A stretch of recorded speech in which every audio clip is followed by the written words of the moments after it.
नमस्कार। आज का मेरा विषय है, अगर आपके सपनों में कई सर्प आते हैं और उन भयानक सपनों से आप डर जाते हो और कई अगर आपकी कुंडली में काल सर्प योग बना हुआ है तो उससे छुटकारा पाने के लिए नाग पंचमी के दिन कौन सा उपाय करें, इस विषय की जानकारी पाने के लिए इस वीडियो को आखिर तक देखें। चलो शुरुआत करते हैं। नाग पंचमी के दिन नागों की पूजा की जाती है। श्रावण के महीने में शुक्ल पक्ष में जो पंचमी आती है उसे नाग पंचमी कहा जाता है। उस दिन नागों की पूजा गंध, हल्दी कुमकुम, लाया, दूध, नैवेद्य और धान्य अर्पित करके की जाती है। अगर आप उस दिन मैं जो बता रहा हूँ वो उपाय करें तो आप सर्प दोष से या सपनों में जो नाग आते हैं उनसे मुक्त हो जाओगे। नाग पंचमी की एक कथा प्रसिद्ध है। जब यमुना नदी में कालिया नामक सर्प रहता था, उसने पूरी नदी को विष से भर दिया। उसकी डर की वजह से कोई भी गांव वाले वहां जाने से डरते थे। जब कृष्ण एक बार यमुना नदी के किनारे खेल रहे थे तो उनकी गेंद यमुना नदी में जाकर गिरी। उसके बाद श्री कृष्ण ने कोई भी विचार न करके उसमें छलांग लगाई और कालिया सर्प से युद्ध कर उस पर विजय प्राप्त की। वो दिन था श्रावण शुद्ध पंचमी का, यानी कि नाग पंचमी का।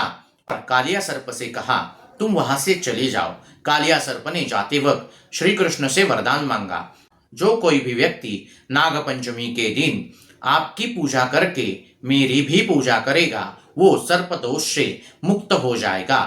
तो इसलिए नाग पंचमी के दिन आप सर्प की प्रतिमा लाकर उसे श्री कृष्ण के नीचे रखकर उसका पूजन करें। बाद में उसे श्री कृष्ण के मंदिर में जाकर छोड़ाए तो उससे आपका सर्प दोष भी चला जाएगा और आपके सपनों में जो नाग आते हैं उनसे भी आप मुक्त हो जाओगे। दूसरा उपाय है, नाग पंचमी के दिन आप आटे के 5 नाग बनाकर उनका पूजन करें। बाद में हाथ में काले तिल लेकर अनंतम वासुकिम शेषम पद्मनाभम च कम्बलम शंखपालम धृतराष्ट्रम च तक्षकम कालियम तथा एतानि नवनामानि नागानां च महात्म्यनां सायं काले पठे नित्यं प्रातः काले विशेषतः तस्य विषभयं नास्ति सर्वत्र विजयी भवेत्। इस मंत्र का जप करके वो काले तिल उनके ऊपर छोड़ दीजिए। बाद में फिर सफेद तिल लीजिए, फिर उसी मंत्र का जप करके वो सफेद तिल उनके ऊपर छोड़ दीजिए। ऐसे मंत्र का जप करते हुए 9 बार काले तिल और 9 बार सफेद तिल को अर्पित करें। शाम के समय उन आटे के सर्प को कहीं जंगल में जाकर छोड़ाए और जंगल ना मिले तो किसी भी वृक्ष के नीचे उन्हें छोड़ाए तो आप सर्प दोष से मुक्त हो जाओगे। और अगर कई आपके सपनों में सर्प आते हैं तो आप उससे भी मुक्त हो जाओगे।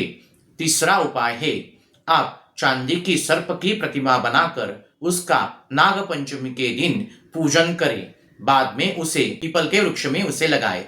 लगाने के बाद एक सफेद लोकर का धागा लेकर पीपल वृक्ष को और उस प्रतिमा को 11 बार प्रदक्षिणा करे।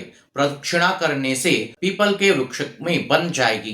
पीपल वृक्ष को और सर्प को प्रार्थना करके वापस घर में आकर हाथ और पैर धो देना। इन 3 उपायों को नाग पंचमी के दिन करके आप सर्प दोष से या अगर आपके सपनों में सर्प आते हैं और डर कर आप उठ जाते हो तो उससे आप मुक्त हो जाओगे और काल सर्प योग से भी आप मुक्त हो जाओगे। अगर ये जानकारी आपको अच्छी लगी हो तो चैनल को सब्सक्राइब करें, वीडियो को लाइक और ज़्यादा से ज़्यादा शेयर करें। अगर आप कुंडली का मार्गदर्शन मुझसे करवाना चाहते हो या वास्तु मार्गदर्शन करवाना चाहते हो या अपने घर पर कौन सी भी सत्यनारायण पूजा व सत्यविनायक पूजा, वास्तु शांति, ग्रह शांति, नवचंडियाँ मुझसे करवाना चाहते हो तो मुझसे संपर्क कर सकते हो। धन्यवाद।